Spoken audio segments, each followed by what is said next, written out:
I'm Don Bryant, and I've worked with Peace Action and Nuclear Weapons Freeze Campaign before that, and helped initiate, helped found the Middle East Peace Forum and Greater Cleveland Immigrant Support Network.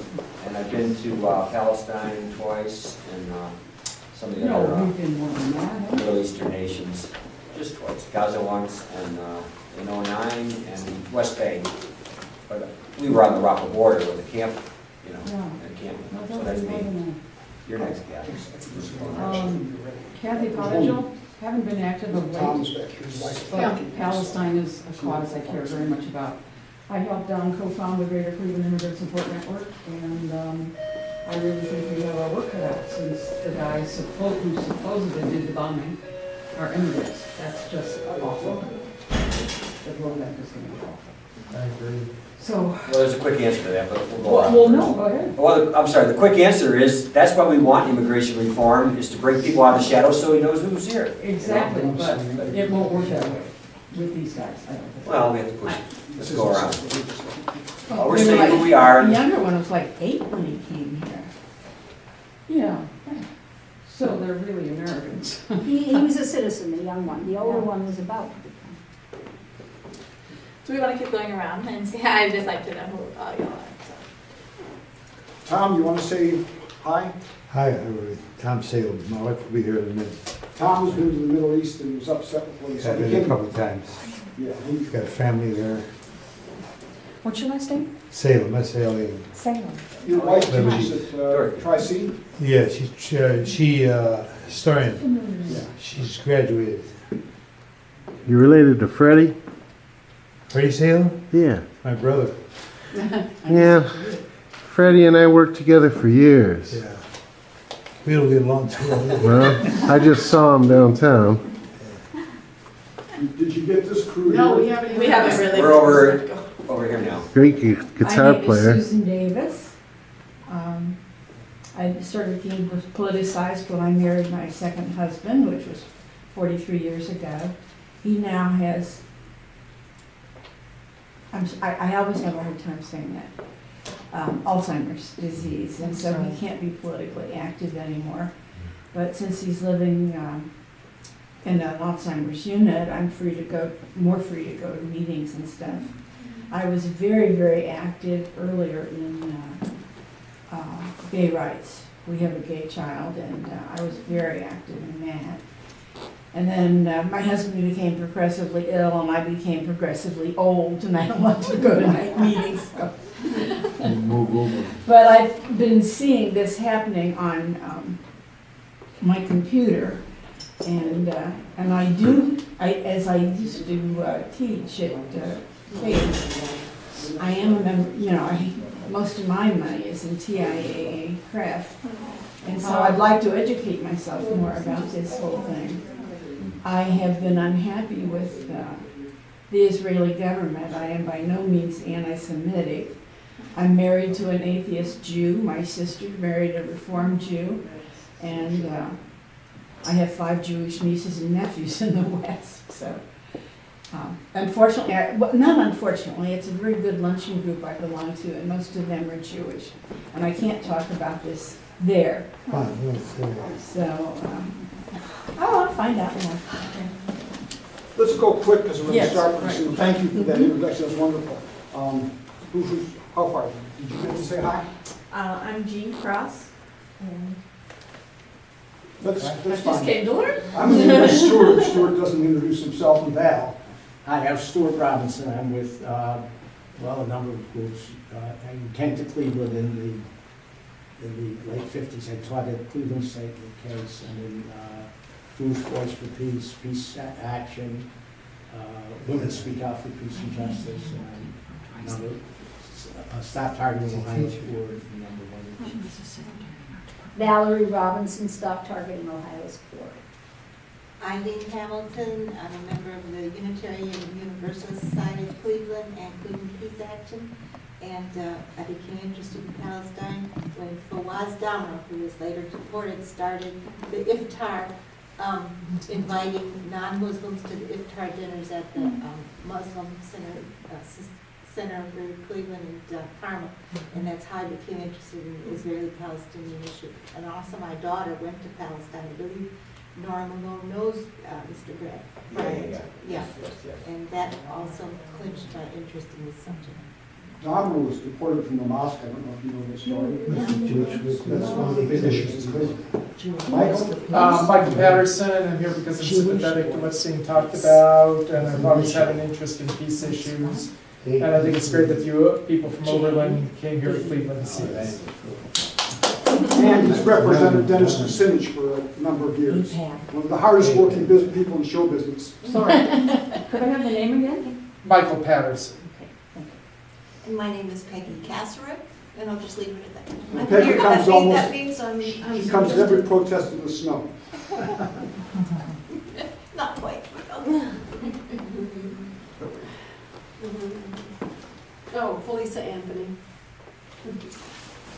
Mark Weber, President, Jewish Secular Community of Cleveland, and retired librarian from Kent State. Welcome. I'll make a very brief introduction, and then we'll get started. So, this is BDS. Cleveland Peace Action is hosting this Middle East Peace Forum with Don, and some of the rest of us are the actual sponsors. There's Cleveland Peace Action literature. I should get that in first. Hopefully, if you're not a member of Cleveland Peace Action, join up. It doesn't cost much, and then you're on our mailing list and you hear about these things. Peace House is an historic place. If these walls had ears and it had a voice, they would tell you stories going back to the Vietnam War. So much has been organized out here, and Cleveland's been an activist place. You guys have a proud history, I was going to point out. Your literature's out on the table. Pick up something on the way out. But they had students for Students of Free Palestine, right? Yeah. And going back in the 80s, and then it was revived in 2002. I started going in 2007, and there's been a series of tremendous speakers. It's the most educational place in Northeast Ohio, and it's run by students, which is so wonderful. And so I heard just innumerable great speakers out there. You guys were a stop on the Underground Railroad. I think Frederick Douglass was there. And in the 1980s, I couldn't get on a bus going for the Central American things, the nuclear freeze. The seats were all taken by Oberlin students. So that was amazing, going way back. Wasn't it the first university to accept women? Yes. They should probably tell My you a lot. grandson graduated from there last year. Great. So Jeff is our cinematographer. He's on our Cleveland Middle East, Cleveland Peace Action Middle East Committee, and we're happy to have him here. His wife, Deneen, is also on our committee. Janet is on the board of Cleveland Peace Action on the committee, and she's a lifetime school teacher from Cleveland. So we'll talk to her about Cleveland teaching and Cleveland kids. Don has introduced himself, Yes. but he didn't tell you he got hit in the head with a tear gas canister in Bethlehem. He was over there a year ago or a year and a half? Last year. Last year. And so he was walking away from a nonviolent protest towards, you're going to talk about it later? Sure. Yeah, well, I'll let you talk, but you have to talk about it because he's shy. Middle East Peace Forum started, and then Michael is one of Dennis's main aides, and so we saw Michael everywhere. But we started in 2006 after the Lebanon invasion and attack. Dennis went over there with Elizabeth and walked into the war zone without bodyguards. And so Dennis has been heroic forever. We had a Middle East Peace Forum, which was a Jewish, Muslim, Arab, Palestinian dialogue, and some of the others. The third category is others, was part of that. And it brought a lot of people from the east and west side together. It lasted for a while, and we've continued with that. I was going to tell you where Don went, but I think you did already. So, Hannah Elhard is in the middle. These are seniors first, and Lucia. I've seen them before multiple times out of Oberlin. I'm really proud of them. And Sophie is a junior. Maybe you would just tell me, I know that Hannah's graduating. We'll get into some. Yeah, We can introduce. Yeah. Tell me what your major is and what your just tell me your hometown. So We can do. Yeah, we can do that in a sec. Do you want to do any other introductions, or else we can introduce you're going ourselves? to take care of that? Okay, Yeah. fine. I'll Sorry, be quiet then. Thank you. No, thank you so much for bringing us out here. My name is Hannah Elhard. I'm a senior at Oberlin College. I study religion and African American studies. I'm from Hocking Hills, Ohio, so not too far away. Do you guys want to introduce yourself? Yeah, my name is Brittany Dawson. I'm also a senior at Oberlin, and I'm a politics major Middle East North African Studies minor from San Diego. Hi, I'm Sophie. I'm from Boston, Massachusetts, and I'm a comparative American Studies major, third year at Oberlin.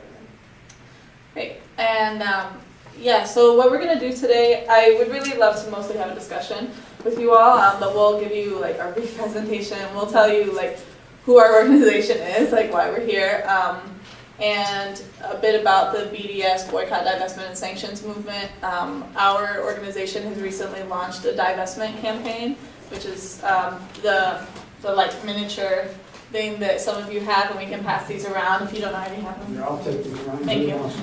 That describes our campaign more thoroughly, but we'll get into that, and then we'll talk about like what specific companies we're targeting and how the campaign is going at Oberlin and what it's like organizing around these issues at Oberlin College. So yeah, I'm a senior. I've been involved in Students for a Free Palestine since I was a freshman.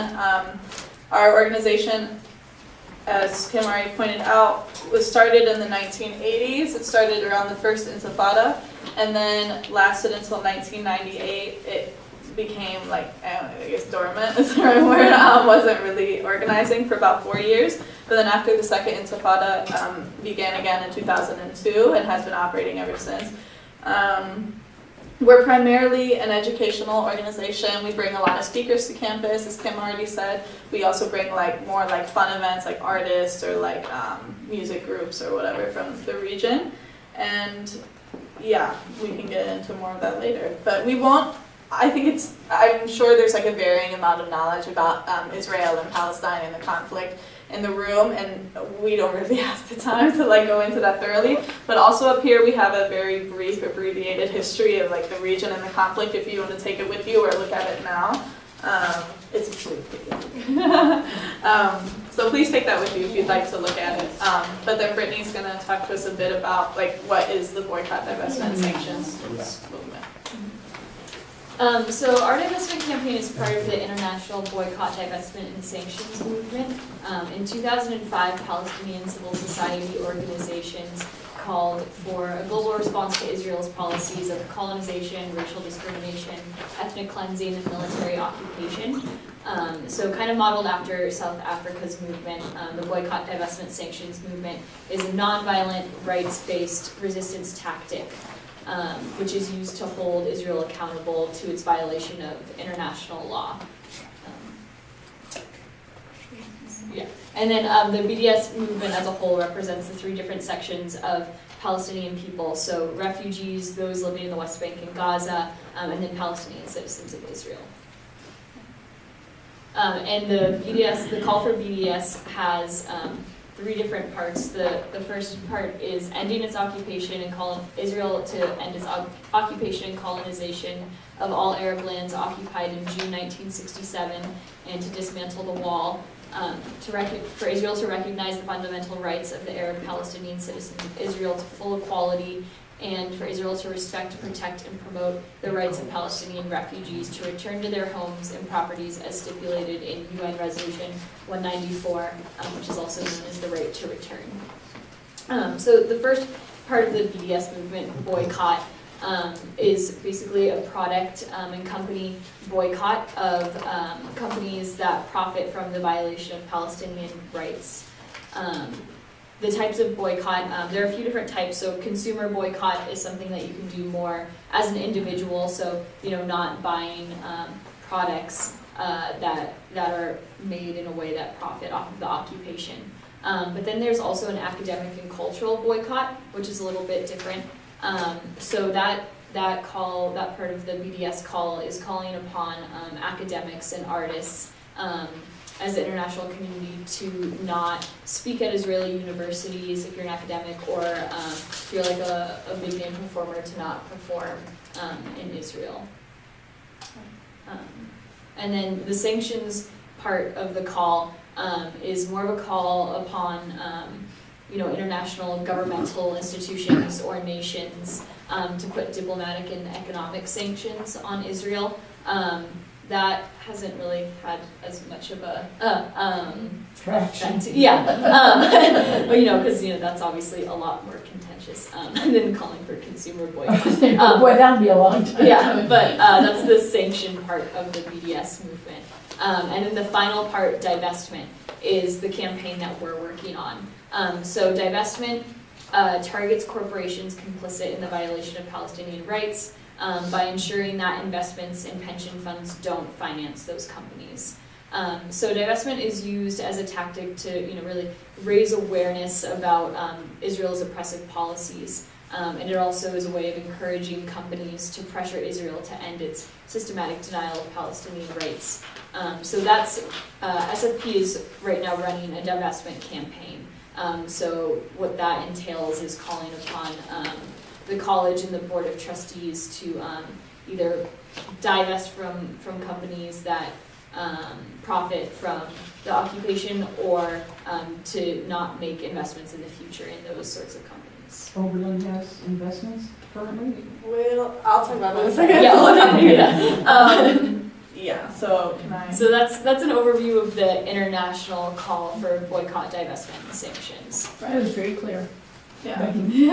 And there are many national and international bodies that have already either endorsed the BDS call or who have taken action in those directions. So like a lot of church bodies have, the Methodist United National Church, I forget exactly how you say it. United Methodist. Has endorsed the call to BDS and said that encourages people to do so, to follow these policies, but did not actually divest its own holdings, which is complicated. The national bodies of Quakers did recently divest their holdings in Israeli companies, and their other U.S. Mennonite Church. Yeah, the Mennonite Church also did so. So Oberlin, you just asked about Oberlin's investments, which I'll talk about now, because since Oberlin is a private college, it's a little more complicated. How Oberlin handles its investments is that we have private money managers that handle our endowment. So even like the president of our college doesn't know what we're invested in. It's like private information. And so what we're asking, Oberlin has divested from other nations before. Oberlin divested from South Africa, kind of embarrassingly late in that movement, after the US government had said that was a good move to make. And we've also are still currently divested from Sudan, which happened more recently. And so how that works is that the Board of Trustees Investment Committee will ask our money managers to say, okay, we don't know, like the college is saying, we don't know what we're invested in, but in case you're ever considering investing us in those companies, don't do it. And if we are invested in them, please take us out. But we don't know exactly which ones we are currently. Why is it secret? I'm not sure. I think that's just how the contract works. That since Oberlin hires outside private money managers, that's just how it works. Is that it's not as if our administration knows and isn't telling us. It's that they actually are unaware because the money managers take care of it. I agree. That's how the majority of private colleges and universities Are secretive about their investments. And there is some student organizing that's focusing more on trying to gain more transparency with how money works, but Need some whistleblowers. Right.